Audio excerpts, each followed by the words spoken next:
Olá pessoal, tudo bom? Falar de um livro hoje muito interessante porque conta um pouco do passado recente, que vai nos ajudar a compreender o mundo atual do crime organizado. Pela primeira vez, eu vou abrir uma exceção e vou mostrar dois livros no mesmo vídeo. As minhas resenhas são sempre unitárias. Mas eu vou mostrar, na verdade a resenha que eu vou fazer aqui é de um livro só. Mas, como eu fiz uma bobagem, na verdade sem saber, né? Então eu vou mostrar dois livros para evitar que vocês também façam a mesma bobagem que eu fiz, tá bom? Então, em primeiro lugar, tá aqui. É o livro do qual eu estou falando, tá? Aqui, ó, Comando Vermelho e PCC. A Irmandade do Crime, tá vendo? A Irmandade do Crime, Carlos Amorim. Este livro, que é uma tora de 470 páginas, olha a grossura do menino, tá vendo? Este livro eu comprei numa livraria virtual, juntamente com este livro aqui, Comando Vermelho, A História do Crime Organizado, Carlos Amorim, que é um livro menorzinho, de bolso, inclusive de 300 e poucas páginas, só que é fonte grande e é livro de bolso. Dá para ter uma ideia da diferença dos dois, não? Ó, só a diferença de tamanho razoável, né? Agora olha a diferença aqui. Quase a metade, né? Então dá para você ter uma ideia. Por que eu fiz besteira? Porque o crime organizado é um dos assuntos que me interessa. Eu tenho muitas vertentes de estudo. Talvez eu faça um vídeo contando um pouco sobre isso. Eu tenho várias vertentes de estudo. Uma delas é o crime organizado. Porque o crime organizado no Brasil, ele tem relação com o crime organizado de toda a América Latina, em resumo.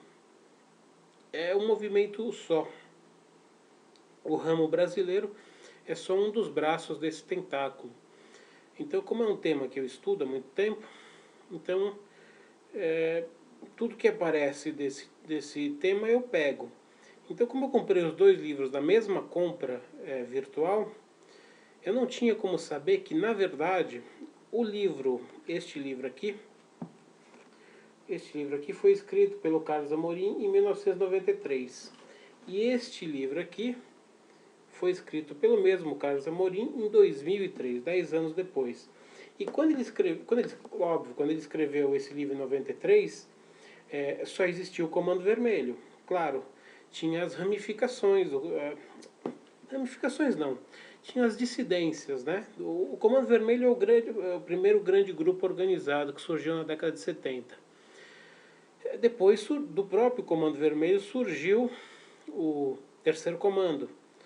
A gente sabe que bandidos são bandidos, mesmo organizados, sempre vai ter alguém ali que não vai estar feliz, não vai estar contente com a sua situação dentro do esquema da quadrilha e vai montar grupos rivais. Então, do Comando Vermelho saiu o Terceiro Comando, depois saiu o ADA,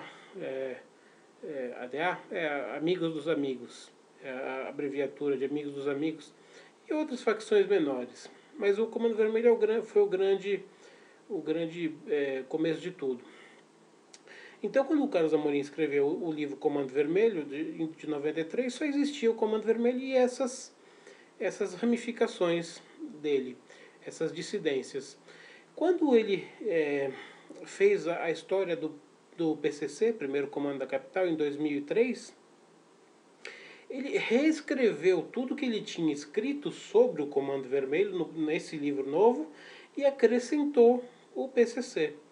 Ou seja, se você ler esse livro grande, que é o livro que eu estou fazendo a resenha de 2003, Comando Vermelho e PCC, a Irmandade do Crime, você tem todo o livro anterior contido nesse, então você não precisa comprar nem ler o livro anterior.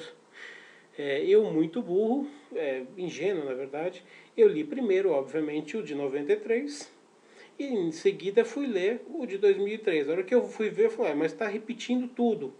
Aí, obviamente, eu continuei e bom, metade do livro eu já tinha lido, porque é a repetição do livro anterior. E depois, obviamente, tem as informações novas e tem as informações que foram atualizadas, né? Porque em 10 anos muita coisa mudou, muita informação apareceu.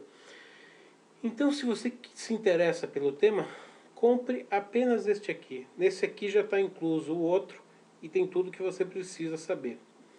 Tá certo? Então, feita essa ressalva, eu mostrei os dois livros exatamente para te ajudar a não comprar um livro a mais sem necessidade, tá bom?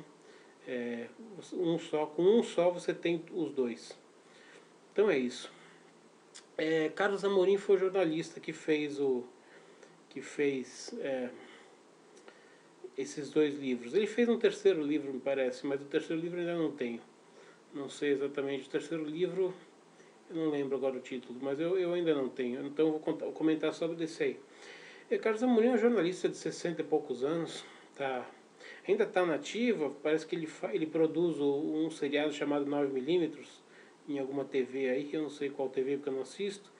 Ele fez carreira no jornalismo, ele sempre foi jornalista, ele trabalhou acho que em todos os veículos de jornalismo, no Bandeirantes, na Record, na Globo, em vários jornais, criou vários jornais, criou o Domingo Espetacular da Record, dirigiu documentários. Ele, nessa área de jornalismo, ele trabalhou e trabalha a vida inteira. Então é um pesquisador. Esse livro é muito interessante. Esse livro é fundamental se você quer entender um pouco do crime organizado no Brasil. Ele mostra desde a formação do Comando Vermelho, na mistura daqueles presos comuns com presos políticos no presídio da Ilha Grande. Pega desde aquela época, principalmente década de 70, e vai subindo e vem até os dias de hoje. Ele mostra, ele relata a história dos principais líderes do Comando Vermelho, que fim levaram, o que fazia cada líder dentro da organização. Em alguns você consegue saber de onde eles vieram, como é que eles entraram nesse mundo. Conta muito dos bastidores do presídio da Ilha Grande, dos personagens que fizeram parte os personagens que fizeram parte da formação, tanto os políticos, os presos políticos que deram essa influência, que divulgaram muitas obras, inclusive cita as obras que circularam clandestinamente dentro do pavilhão, lá dos pavilhões, que acabou incentivando esse... Na verdade, qual que é a grande sacada da coisa? A grande sacada da coisa é muito simples. Os presos políticos, todos de esquerda, todos santos maravilhosos, todos aqueles caras de esquerda que estavam que foram os responsáveis pelas guerrilhas do começo da década de 60, que culminou na ditadura de 64, são todas essas pessoas maravilhosas de esquerda que hoje estão no poder, né? Hoje não, já tem 13 anos que estão no poder. Essas pessoas maravilhosas, guerrilheiras e sequestradores, assaltantes de banco. Essa fina flor da brasilidade. Grande parte do partido já condenado, corrompido, envolvido em denúncia. Essa beleza que nós temos aí no governo. Então, foram presos políticos desse mesmo pensamento. Então, o que eles passaram para os presos comuns de alta periculosidade? Que se eles se organizassem, ao invés de eles brigarem uns contra os outros, se eles criassem uma organização e se ajudassem, eles se tornariam uma força muito mais poderosa que ia suplantar a polícia, suplantar todo o sistema de segurança do Estado do Rio de Janeiro, em primeiro lugar. Porque a criação do Comando Vermelho foi no Rio de Janeiro. Então, começa por aí. A partir do momento do surgimento do Comando Vermelho, o Comando Vermelho se tornou um exemplo de organização criminal. Aí depois aconteceram as ramificações, Terceiro Comando, ADA e outros menores, Até que chegou aqui em São Paulo também, porque nós temos aqui em São Paulo essa maravilhosa política do PSDB, que está acho que 24, 25 anos aqui na capital, sempre em defesa dos criminosos, né, e contra a polícia, evidentemente, né, que se o criminoso te matar, tá tudo certo, não acontece nada. Se o policial matar o criminoso, ele vai ser processado, vai ser expulso da corporação, vai ser punido. Vem todo aquele bando de defensor de bandido, né, para passar a mão na cabeça do bandido, tadinho, matou o bandido, como é que pode uma coisa dessa? Isso é uma crueldade, tinha que deixar o bandido lá para o bandido matar as pessoas, matar o cidadão comum. É isso que esse pessoal gosta, eles gostam quando o bandido mata as pessoas.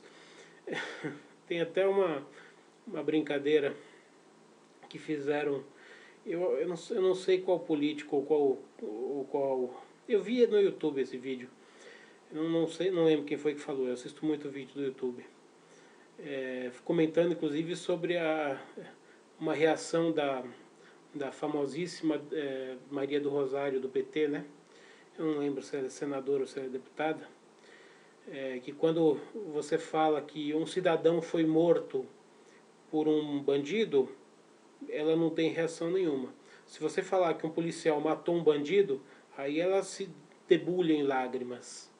Assim, bandido morto para o PT é uma tristeza. Cidadão morto para o PT tá tudo certo. Cidadão não nasceu para ser morto por bandido mesmo, não tem problema nenhum. Enfim, fazendo esse adendo,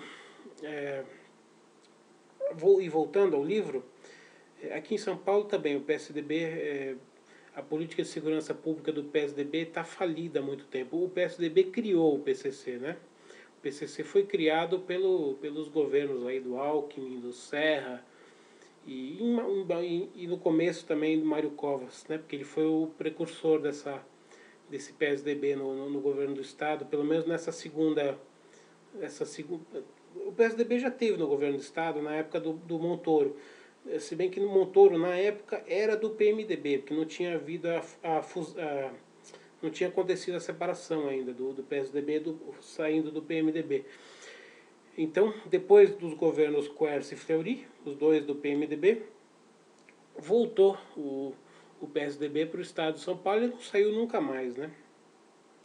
E querendo ou não, foram eles que, com essa política de frouxidão contra os bandidos, é que deixaram o PCC se instalar em São Paulo e tomar conta de todas as cadeias. E agora, para tirar esse povo de lá, vai ter que matar muita gente, né? E a gente sabe qual é a reação da imprensa, né?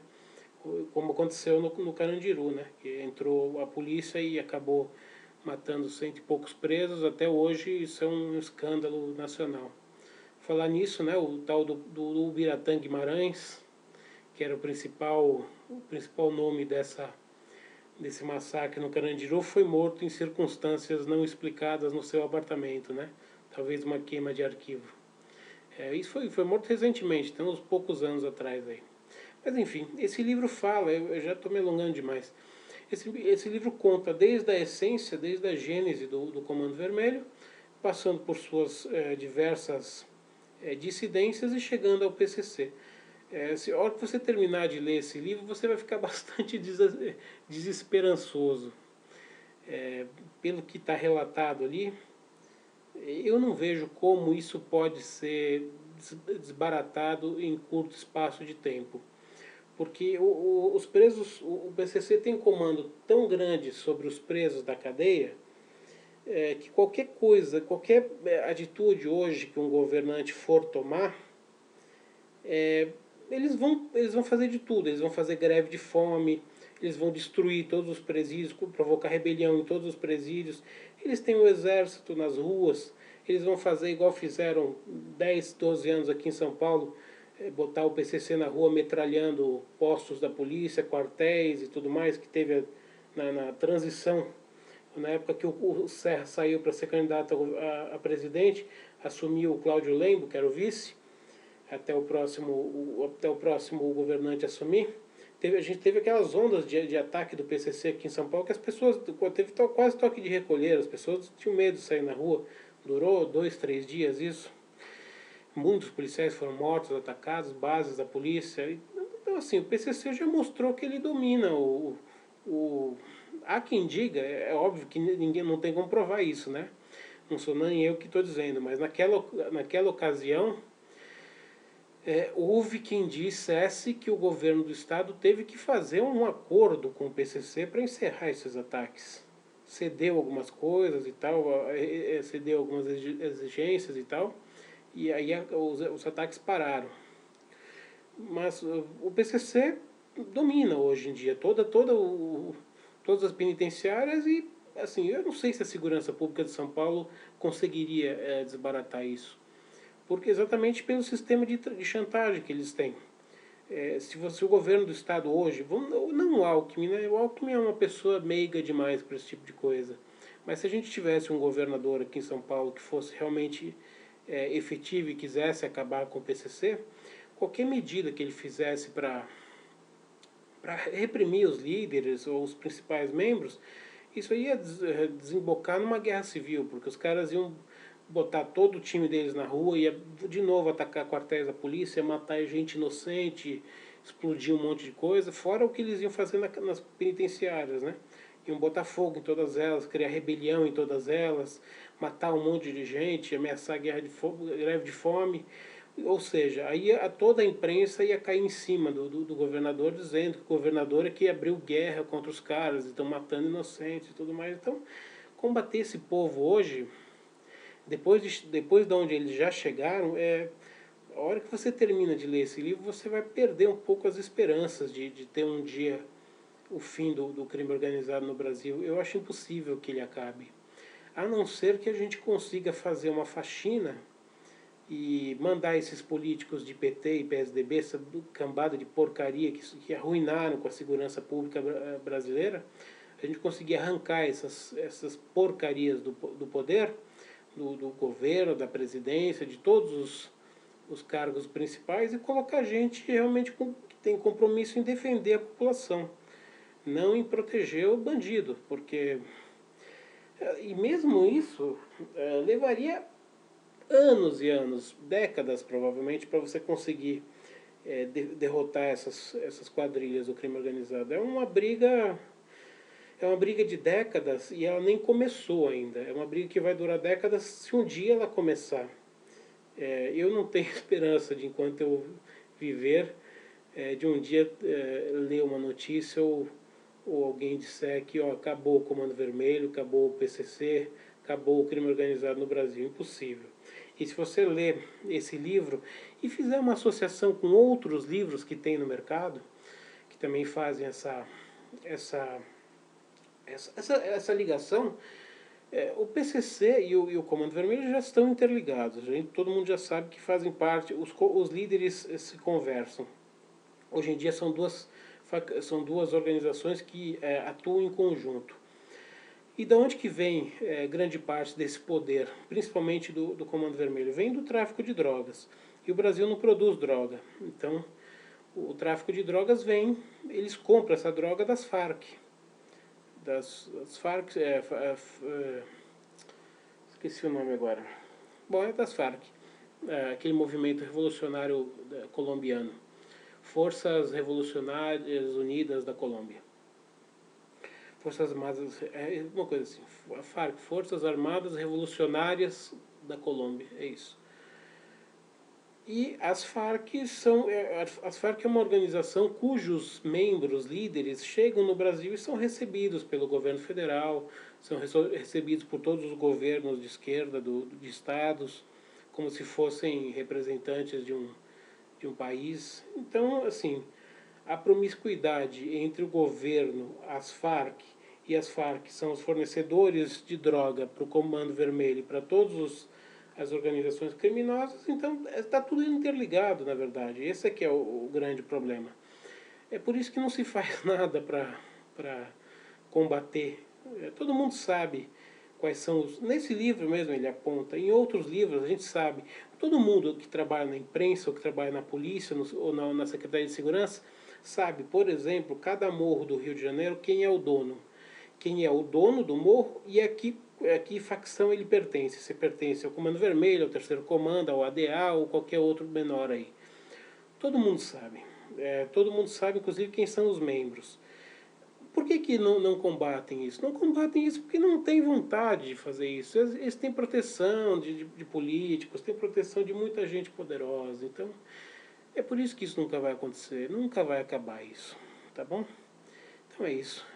A sugestão desse livro é mais do que urgente. Se você quiser entender um pouco de como se formou o crime organizado no Brasil, e depois, se você quiser livros mais avançados que mostram a conexão desse crime organizado com o resto do crime organizado na América Latina, eu tenho também. Aliás, um deles eu já fiz a resenha, que é o Eixo do Mal Latino-Americano, do Heitor de Paula, que foi relançada a segunda edição agora em novembro. Tá? Eu vou colocar o link embaixo desse vídeo para vocês assistirem a resenha que eu fiz sobre o Eixo do Mal Latino-Americano.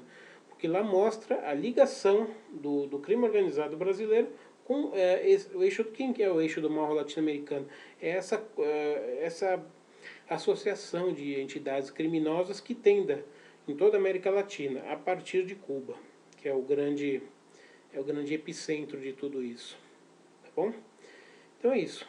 Se vocês quiserem saber como essa história continua, tem o livro do Eixo de Paula, do Heitor de Paula, que eu vou deixar o link aqui embaixo. E tem muitos outros livros e muitas outras informações interessantes, tá? Quem tiver interesse, deixa o comentário aí e a gente vai trocando figurinha, tá bom? Se você gostou, dedinho para cima. Se você não gostou, dedinho para baixo. Se quiser se inscrever no meu canal, clica lá em inscrever-se no canal. Tem um sininho. No sininho você vai colocar "Quero receber todas as notificações". Aí o YouTube vai te notificar toda vez que eu subir um vídeo novo para o canal, tá bom? Esse canal continua sendo uma vitrine das resenhas de livros e palestras literárias que eu ministro. Se você tiver interesse, o e-mail de contato está sempre na caixinha de descrição do vídeo, tá bom? Então, uma saudação e até a próxima.